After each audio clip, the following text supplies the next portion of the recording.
నమస్తే బ్రదర్, ఎలా ఉన్నారు? ప్రజెంట్ ఇండస్ట్రీలో ఏ కుర్ర హీరో పేరు వినిపించడం లేదు, ఏ టాప్ హీరో పేరు వినిపించడం లేదు. వినిపిస్తున్న పేరు ఒకటే, నందమూరి బాలకృష్ణ. 2025 సంవత్సరానికి డాకుమారా సక్సెస్తో ఘనమైన స్వాగతం పలికాడు బాలకృష్ణ. అందుకేనేమో ఇప్పుడు ఈ 2025 సంవత్సరానికి కూడా ఘనమైన వీడుకోలు పలకాల్సిన బాధ్యత కూడా బాలకృష్ణ పైనే పడింది. ప్రజెంట్ ఇప్పుడు ఎక్కడ చూసినా కూడా పాన్ ఇండియన్ ఆడియన్స్ అంతా కూడా అఖండ 2 ఫీవర్తో ఊగిపోతున్నారు. బోయపాటి డైరెక్షన్లో రాబోతున్న బాలయ్య సింహగర్జన ఎలా ఉంటుందో రేపు శుక్రవారం చూడబోతున్నాం. అయితే ఆయన ఫ్యాన్స్కి మాత్రం ఒకరోజు ముందే ప్రీమియర్స్ రూపంలో కనిపించబోతున్నాడు బాలకృష్ణ. ఎక్కడ చూసినా కూడా ఈ సినిమా గురించే చర్చలు, ఈ సినిమా గురించే మాట్లాడుకుంటున్నారు. మొట్టమొదటిసారిగా Balakrishna pan Indian box office పైన కయ్యానికి కాలు దువ్వాడు. మరి ఏమవుతుందో కొద్ది రోజులుంటే తెలుస్తుంది. మాస్ యాక్షన్ డివోషనల్ ఎంటర్టైనర్గా రాబోతున్న అఖండ తాండవానికి బీభత్సమైన క్రేజ్ ఉంది ట్రేడ్లో. దాంతో ఈ సినిమా డే 1 ఓపెనింగ్స్ అయితే రికార్డ్స్ కొల్లగొట్టడం ఖాయమనే లెక్కలు కూడా వేసుకుంటున్నారు. ఈ సినిమా పైన ఉన్న హైప్ దృష్ట్యా, క్రేజ్ దృష్ట్యా చూసుకుంటే ఈ సినిమా మినిమం 500 కోట్లు అయితే రాబట్టాల్సి ఉంటుంది. మరి ఏమవుతుందో చూడాలి. అఖండ పార్ట్ 1 సినిమా రిలీజ్ అయినప్పుడు ఆ సినిమాకి ఏ సిచ్యువేషన్స్ కూడా కలిసి రాలేదు. అంటే కరోనా టైం అవ్వడం ఒకటి, ఆడియన్స్ థియేటర్స్కి వచ్చే పరిస్థితి లేదు. ఎంత పెద్ద స్టార్ హీరో సినిమా అయినా సరే ఓటీటీకి అమ్ముకోవడం తప్ప వేరే ఆప్షన్ కూడా లేని రోజుల్లో బాలకృష్ణ ఈ సినిమాని రిలీజ్ చేశాడు. అయితే అప్పటి గవర్నమెంట్ టికెట్ హైక్స్ పెంచుకోవడానికి కానీ, అలాగే ఎక్స్ట్రా షోస్ వేసుకోవడానికి కానీ, ప్రీమియర్ షోస్ కానీ దేనికి పర్మిషన్ ఇవ్వలేదు. అలాంటి పరిస్థితుల్లో సినిమాని రిలీజ్ చేయడమే కాకుండా బాలకృష్ణ దాన్ని బ్లాక్ బస్టర్ హిట్ చేశాడు. అఖండ సినిమా సెన్సేషనల్ బ్లాక్ బస్టర్ హిట్ అయింది ఆ టైంలో. అయితే ఇప్పుడు అఖండ 2 విషయంలో అంతా రివర్స్లో జరుగుతుంది.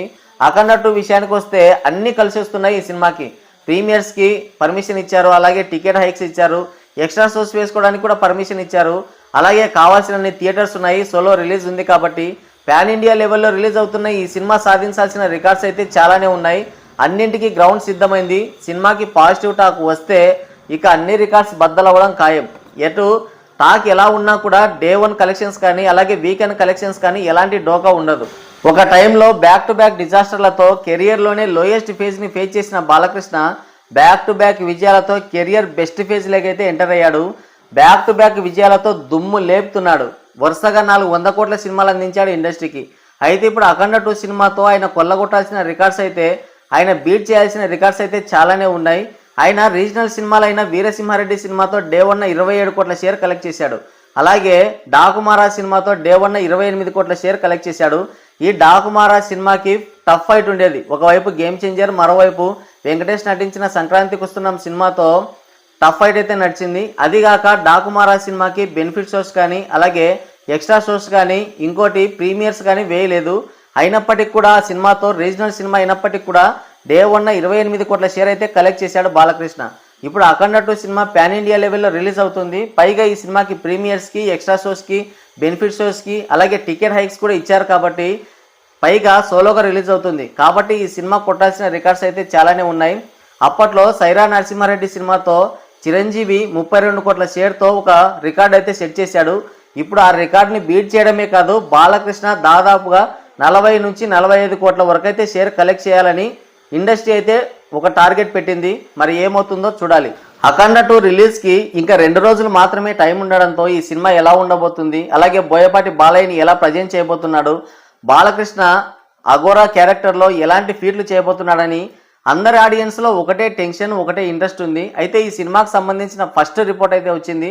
సినిమా ఎలా ఉండబోతుందన్నది వాళ్ళు రివ్యూ అయితే ఇచ్చేశారు. ఒక స్పెషల్ షో కూడా వేశారు. సినిమా ఎలా ఉంటుందంటే ఇద్దరు బాలయ్యల ఎంట్రీ అయితే అదిరిపోయిందంట. మరీ ముఖ్యంగా అఘోరా క్యారెక్టర్ ఎంట్రీ ఇచ్చినప్పుడు అయితే లేచి విజిల్స్ వేసేలానే ఉందంట ఆ సీన్ మాత్రం. ఇక ఇంటర్వెల్ ఫైట్ సీన్ సినిమాని ఎక్కడికో తీసుకెళ్తే సెకండ్ హాఫ్ మాత్రం ఫుల్ ఫ్లెడ్జ్డ్గా అన్ని మాస్ యాక్షన్ సీన్స్తోనే లాక్కెళ్ళారంట సినిమాని. Mass elevations, mass action scenes, pre climax అంతా కూడా ఎమోషనల్గా ఉంటుందంట. ఇక క్లైమాక్స్ అయితే మైండ్ బ్లోయింగ్, పిచ్చెక్కిపోయింది అంటున్నారు. మరీ ముఖ్యంగా ఆ హనుమాన్తో పెట్టిన షాట్ ఏదైతే ఉందో అది సినిమా మొత్తానికి హైలైట్ అని చెప్తున్నారు. ఈ సినిమా మొత్తంలో యాక్షన్ సీన్లే మెయిన్ హైలైట్గా ఉంటాయంట. బాలకృష్ణ మార్క్ డైలాగ్స్ కానీ, బాలకృష్ణ ఎలివేషన్స్ కానీ ఏమాత్రం కొదవలేదని, బాలకృష్ణ కనిపించిన ప్రతిసారి కూడా మాస్ ఆడియన్స్, ఆయన ఫ్యాన్స్ కూడా ఊగిపోయేలా ఉంటాయంట ఆ సీన్స్ అన్నీ కూడా. ఇంకోటి మదర్ సెంటిమెంట్, అలాగే కూతురు సెంటిమెంట్ కూడా నెక్స్ట్ లెవెల్లో ఉందని చెప్తున్నారు. ఇంకోటి ఏంటంటే యాక్షన్తో పాటు ఫ్యామిలీ ఎలిమెంట్స్ని కూడా సమపాలలో రంగరించినట్టు చెప్తున్నారు. అంటే ఇవన్నీ కూడా ఒకదాని తర్వాత మరొకటి రోలర్ కోస్టర్లో వస్తుంటాయని, సినిమాకి ఎంటర్ అయిన తర్వాత లాస్ట్ వరకు కూడా మనల్ని సీట్ ఎడ్జ్లో కూర్చోబెడతాయని చెప్తున్నారంతా. ఇకపోతే ఈ సినిమాకి కొన్ని నెగిటివ్స్ కూడా చెప్తున్నారు. అదేంటంటే బాలకృష్ణ సనాతన ధర్మం గురించి, హైందత్వం గురించి, దేశభక్తి గురించి కొన్ని క్లాసులు ఇవ్వడం, కొన్ని డైలాగ్ చెప్పడం ఏవైతే ఉన్నాయో అవన్నీ కూడా కొంచెం బోరింగ్ ఫీల్ అయితే తీసుకొచ్చాయని చెప్తున్నారు.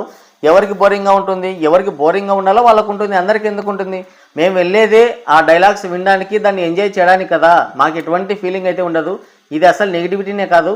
ఇంకోటి ఏంటంటే లాజిక్ లెస్ సీన్లు, అలాగే రొటీన్ సీన్లు ఉంటాయంటున్నారు. అసలు బోయపాటి బాలయ్య సినిమా అంటేనే లాజిక్లు వెతకూడదు, ఓన్లీ మ్యాజిక్ మాత్రమే చూడాలి. ఆ మాస్ ఎనర్జీని, ఆ మాస్ మ్యాజిక్ని మాత్రం చూడడానికి వెళ్ళాలి. ఒకవేళ మీకు లాజిక్ లెస్ సీన్లు లేకుండా ఏదైనా సినిమా కావాలంటే, లాజిక్స్ ఉండాలంటే ఖచ్చితంగా ఇంటర్స్టెల్లార్, లేదంటే అవతార్, అవెంజర్స్ ఇలాంటి సినిమాలకు వెళ్ళొచ్చు, ఎలాంటి డౌట్ లేదు. ఈ సినిమాలో అలాంటి సీన్సే ఉంటాయి. ఖచ్చితంగా అక్కడ ఏంటంటే ఓన్లీ బోయా బాలయ్య మ్యాజిక్ మాత్రం మనం ఎంజాయ్ చేయడానికి వెళ్తున్నాం థియేటర్స్కి. కాబట్టి ఇది కూడా పెద్ద నెగిటివిటీ కాదు. మొత్తానికైతే బాలకృష్ణ ఈ సినిమాలో తన నట విశ్వరూపం చూపించాడంట. కెరియర్ బెస్ట్ పర్ఫార్మెన్స్ అని కూడా చెప్తున్నారు. రేపు సినిమా రిలీజ్ అయితే ఇంకా ఎలా ఉంటుందో అసలు. ఖచ్చితంగా ఇప్పుడు బుకింగ్స్ అయితే ఓపెన్ చేస్తున్నారు. ఇంకా మా సైడ్ అయితే ఇంకా టికెట్స్ ఓపెన్ కాలేదు. ఇకపోతే ఈ సినిమాలో ఇంకో 2 ఎక్స్ట్రా సర్ప్రైజులు కూడా ఉండబోతున్నాయంట. ఐ థింక్ ఒకటి ఏంటంటే ఏఐతో మేనేజ్ చేశారంట. ఆ శివుడి గెటప్లో ఎన్టీ రామారావు గారిని చూపిస్తున్నారని ఒక టాక్ అయితే వినబడుతుంది. నిజంగా అదే జరిగితే కనుక థియేటర్స్ బద్దలైపోతాయి. అసలు ఎక్కడెక్కడి ఆడియన్స్ కూడా సినిమా థియేటర్స్కి కదిలొచ్చే అవకాశం ఉంది. అంటే ఎన్టీ రామారావు గారి ఫ్యాన్స్ ఇంకా లేరనుకుంటున్నారు, కానీ ఆ మాస్ మ్యానియాని ఎంజాయ్ చేయడానికి చాలామంది ఉన్నారు. ఖచ్చితంగా థియేటర్స్లో ఓ రేంజ్లో ఉంటాయి. ఇంకా ఇంకో సర్ప్రైజ్ ఏంటో మరి చెప్పలేదు. మొత్తానికైతే బాలకృష్ణ ఈ సినిమాతో కెరియర్ బెస్ట్ పర్ఫార్మెన్స్ ఇచ్చాడంట. నేషనల్ అవార్డు వచ్చినా కూడా ఆశ్చర్యపోవాల్సిన అవసరం లేదని చెప్తున్నారు. మరి సినిమా రిలీజ్ అయిన తర్వాత నేనైతే ప్రీమియర్ షోకి వెళ్తున్నాను. ఇంకా మా సైడ్ టికెట్స్ బుకింగ్ ఓపెన్ కాలేదు. ఓపెన్ అవ్వగానే టికెట్స్ బుక్ చేసుకొని వెంటనే వెళ్ళిపోతాను.